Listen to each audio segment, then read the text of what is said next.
ఉంటుందని మళ్ళొక్కసారి తెలియజేసుకుంటూ కవితక్క ముందడుగు వేసినటువంటి మహిళా బిల్లుకు కేంద్రం తలొగ్గింది. తను ముందడుగు వేసినటువంటి బీసీ కులగణన జనగణనకు కూడా మళ్ళొక్కసారి కేంద్రం తలొగ్గి మళ్ళా వెనక్కి పోకుండా ఉండాలంటే ఆ పోరాటాన్ని కంటిన్యూ చేస్తూ కేంద్రం మెడలు వంచేంత వరకు ఉండాలని తెలియజేసుకుంటూ మళ్ళొక్కసారి ఈ కార్మిక వర్గం పక్షాన కవితక్క ఎప్పటికీ మీకు అండగా ఉంటుంది. కవితక్కతో పాటు మా పాట మా ఆట మీ అందరికి అండగా ఉంటుందని తెలియజేసుకుంటూ మీ అందరికీ మేడే శుభాకాంక్షలు తెలియజేసుకుంటున్నా. Thank you. సందీపన్నకు ప్రత్యేకమైనటువంటి ధన్యవాదాలు. మరి ఇప్పుడే మనకు పాట వినిపించి రిలీజ్ చేస్తూ మన మధ్యనే ఉన్నటువంటి మరి మిట్టపల్లి సురేందర్ అన్న గారిని కూడా మాట్లాడి ఒక పాట లెక్క. అందరికీ ప్రపంచ కార్మిక దినోత్సవ శుభాకాంక్షలు. కార్మికుల ఐక్యత ఎప్పుడు ఇట్లనే వర్ధిల్లాలి. ఈ ఐక్యత ఎప్పుడు కూడా ఈ సంఘమిత్రురాలు అందరి అక్క అందరి తోబుట్టు తెలంగాణలో కవితక్కతో కూడా మీ అనుబంధం ఇట్లనే కొనసాగాలని కోరుకుంటున్నా. యాక్చువల్గా ఇంకా కొంచెం ముందు వస్తే బాగా జరిగేది ఉండే, మాట్లాడడానికి చాలా మంచి అవకాశం ఉండేది అందరికీ. ఇక్కడ అందరి సమయం దెబ్బతినడానికి కారణం నేనే. రాత్రి పాట రికార్డ్ చేయడం వల్ల నిద్రలేక ఎక్కువసేపు పడుకున్నా. దానివల్ల సభ లేట్గా నా వలన అయింది. ఈ అసౌకర్యానికి మీ అందరినీ క్షమాపణ కోరుతూ చాలా చిన్నగా నా మాటని ముగిస్తా. నేను కొంచెం నా బిడ్డ ఈ సెలవులు వచ్చినాయని వాళ్ళ అమ్మమ్మల ఇంటికి పోయింది. ఫోన్ చేస్తాను ఆమె, నేను పడుకొని ఉన్నా. చాలాసార్లు ఫోన్ ట్రై చేసి ఆమె మానేసింది. నేను లేచి చూస్తే నా బిడ్డ చాలా ఫోన్ ఉంటే కొంచెం భయమై ఫోన్ కొట్టినా. ఎక్కడనో బిడ్డ వస్తున్నావు అని అడిగితే, వస్తున్నా డాడీ, ఇక నువ్వు ఎటు పోకు, నేను ఇంకొక 1.5 అవర్లో వస్తా అని చెప్పింది. సరే బిడ్డ నేను ఉంటా, కానీ నేను బయటికి ఇక్కడ దాకా పోయేస్తా అన్న. ఎక్కడికి పోయేస్తావు డాడీ అన్నది. అంటే నేను కవిత అంటే దగ్గరికి పోయేస్తా డాడీ అన్న. ఆ కవిత అంటే దగ్గర నువ్వు ఎప్పుడైనా పోవచ్చు కదా డాడీ, అక్షణ పోదాం ఉండను అన్నది. లేదు బిడ్డ, ఇవాళ ఒక మీటింగ్ ఉన్నది, పోవాలి అన్న. ఏం మీటింగ్ అని అడిగింది. ఇవాళ మేడేకి సంబంధించింది మీటింగ్ ఉన్నది బిడ్డ అన్న. ఏంది డాడీ, ఆంటీ ఇలా ప్రత్యేకంగా ఎందుకు పెట్టింది? ఆమె ప్రతిరోజు మేడే జరుపుతుంది కదా ఈ మధ్యలో జనంలోకి పోయి స్వయంగా. కవిత అంటే ప్రతిరోజు మేడే చేస్తాను, ఇవాళ స్పెషల్ ఏముంది డాడీ అని అడిగింది. ఇవాళ ప్రపంచ కార్మికుల దినోత్సవం కాబట్టి వాళ్ళందరితో కలిసి భోజనం చేయాలని, భోజనానికి నువ్వు కూడా రాతమ్మి నాతో ఉండు అని అడిగింది బిడ్డ. అందుకే పోతున్నా అని చెప్పిన. పదవి అనేది ఒకసారి ఉంటుంది, ఒకసారి ఉండదు. కానీ ప్రజలతో నుండే అనుబంధం ఉంటుంది చూసినా, దానికి సాక్ష్యం ఈ సభనే.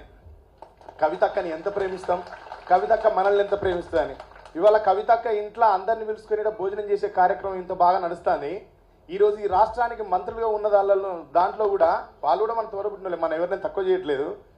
కానీ వాళ్ళ ఇళ్ళల్లో ఏం జరుగుతుందో ఒకసారి మీరు వెనక మీడియాలో చూడండి.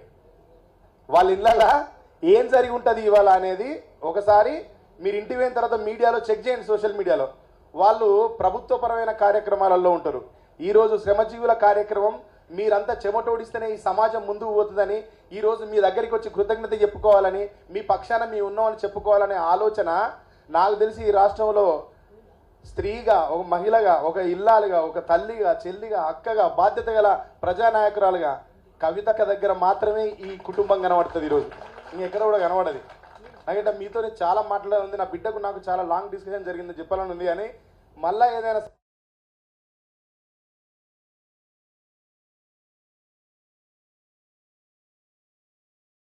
కవితక్క ఏ కవి అయినా తెలంగాణలో పుట్టిన ప్రతి కవితోని అక్క మంచి సంబంధం కలిగి ఉంటుంది. మంచి రచన ఉంటే వింటది, మంచి కవిత్వం ఉంటే ప్రోత్సహిస్తుంది, ప్రతిభ గల వాళ్ళని ఎవరినైనా దగ్గర పెట్టుకుంటుంది. ఇది మీ అందరికి కూడా తెలుసు.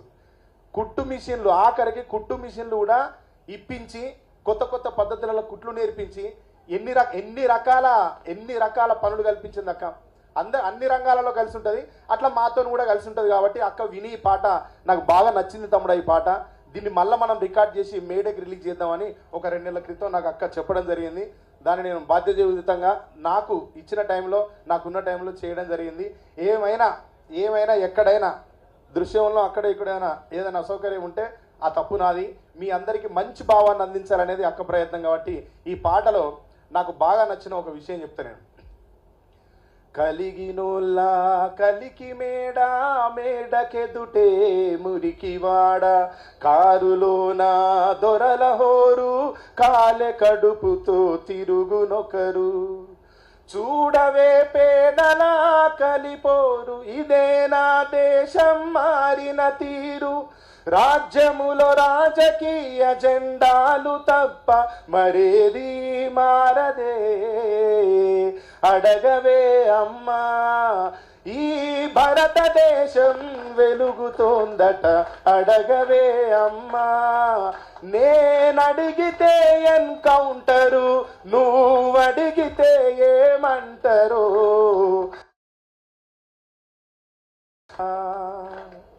ఈ అసమానతలు పోవాలని, అందరం బాగుండాలని, అందరం సమాన స్థాయిలో బతకాలన్నది కవితక్క ఆలోచన. కాబట్టి ఈ పాటను అందరికి అందించి ఈ దుస్థితుల మీద మనం పోరాడాలని చెప్పడానికే కవితక్క ఈరోజు ఈ పాటను మనకు అందించడం జరిగింది. మళ్ళా సందర్భం ఉన్నప్పుడు మంచిగా కలుసుకుందాం, బాగా మాట్లాడుకుందాం. ఇందాక ఆటో యూనియన్ నుంచి అన్న నాకు ఒక మాట చెప్పిండు, ఇది నెక్స్ట్ ఇయర్ ఇదే ఇంట్లోనో ఇంతకంటే ఇంకా బయటనో మీ డ్రైవర్లందరి సమక్షంలో అన్ని యూనియన్లను కలుపుకొని అన్న కవితక్కనే తీసుకొని వచ్చి కవితక్క నేతృత్వంలోనే మళ్ళీ ఈ పాటను రిలీజ్ చేద్దాం. ఇది అది కూడా చెప్తా. అది ఇక్కడికి వచ్చినా అన్న, అది కూడా చెప్తా. డ్రైవర్లు లేకపోతే ఎవరు లేరు. అసలు వాస్తవంగా మనకు చాలా మందికి తెలియదు. ఇంట్లో ఉన్న స్త్రీ విలువ ఏ విధంగానైతే తెలియదో, తల్లి విలువ ఏ విధంగానైతే తొందరగా అర్థం కాదు మనకు. పెద్ద లెక్కేం అమ్మేదని చెప్తే అట్లనే చెందాలన్న ప్రయాణం అనేది ఎక్కువ జరిగితే, పరిచయాలు అనేవి ఎక్కువ జరిగితే, మనుషులు 4 ప్రాంతాలని చూడగలిగితే, అక్కడ ఏమున్నదో తెలుసుకోగలిగితే వ్యాపారం చేయగలుగుతాడు, వర్తకునిగా మారిపోతాడు. అలాంటి వ్యాపారం జరగడం వల్ల వృద్ధి జరుగుతుంది. ఈ వృద్ధి అంతా దేనివల్ల జరుగుతుంది అంటే డ్రైవర్ల వల్లనే. ఆ డ్రైవర్ల జీవిత కథ మీద ఒక పాట రాసిన, నెక్స్ట్ ఇయర్ మీడకి ఈ పాట రిలీజ్ చేద్దాం. దీనికి కూడా అక్క ఆధ్వర్యంలోనే చేద్దాం. ఓకేనా? చెప్పాలనా? అన్నా మా డ్రైవరు నీ బతుకెంత ఘోరమే, యాడాదెల్ల నువ్వు ఇంటికి దూరమే. మొన్న ఫ్రీ బస్ పెట్టినాక ఆటోలో పరిస్థితి ఎట్లయిందో. ఫైనాన్సులు ఇచ్చేటోళ్ళ కాళ్ళ ఏళ్ళు బట్టి, నగదు ఎల్లాకుంటే ఇల్లు తాకట్టు పెట్టి, పొట్ట కూటి కోసం ఆటోలు నడిపేటోళ్ళు ఆర్టీఓ గారెదురైతే మీరే జీతం ఇస్తారు. అన్నా మా డ్రైవరు నీ బతుకెంత ఘోరమే, యాడాది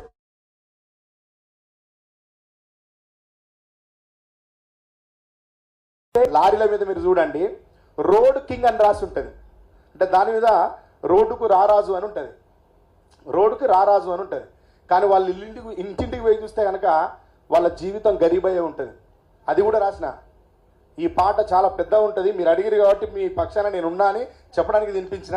అన్న ఇందా మాట్లాడితే సింగరేణి గురించి చెప్పిండు, సింగరేణి గురించి కూడా రాసిన. అన్న ఈపు మీద తట్టమోసి టబ్బు నిండా నింపేది, రక్తమంతా దారబోసి బొగ్గు పైకి వంపేది, బాయిలోన కష్టమస్తే కలిసి పంచుకునేది, బాయి మీద చెట్టు కింద బాధ చెప్పుకునేది, నిన్న మాలో మెదిలిన అన్నలారా నేడు నింగిలోన సుక్కలయ్యి వెలిగినారా, సింగరేణి పోరాట యోధులారా గనిలో కను మూసిన అన్నలారా, గనిలో కను మూసిన అన్నలారా మా సింగరేణి పోరాట యోధులారా. ఇప్పుడు కూడా మారిన జీవితం మీద, మారిన సింగరేణి మీద తప్పకుండా రాద్దాం, మళ్ళా కలిసి తిరుగుదామన్నా. అక్కెమ్మటి మీరంతా ఇట్లే ఉండాలి. అక్కకు పార్టీ లేదు, కులం లేదు, మతం లేదు. కవితక్క అందరి కుటుంబ సభ్యురాలు తెలంగాణలో. ఎవరికైనా ఒక నాయకురాలకు, నాయకునికి కదలిక రావాలంటే జెండా ఉండాలి, నాయకుడు ఉండాలి, నాయకత్వం పనిచేయాలి. కానీ కవితక్క కోసం సమాజం పనిచేస్తుంది, సమాజం కోసం కవితక్క పనిచేస్తుంది. ఇట్లాంటి అక్క ఎప్పుడు జనంలో ఉండాలని, అక్క ఆరోగ్యంగా ఉండాలని, సమాజంలో ప్రజల పక్షాన నిలబడి యుద్ధం చేయడానికి ఎప్పుడు ముందుండాలని కోరుకుంటూ అక్క అరెస్ట్ అయినప్పుడు కూడా ఒక పాట రాసినాం. నాకు చాలా బాధ అనిపించింది, చాలా బాధపడ్డా. నాకు రాజకీయాలు, వ్యవస్థ ఇదంతా పక్కన పెడితే ఇద్దరం ఒక తల్లి కడుపు మంచుకొని పుట్టకపోయినా నాకు కవితక్క నా సొంత అక్క.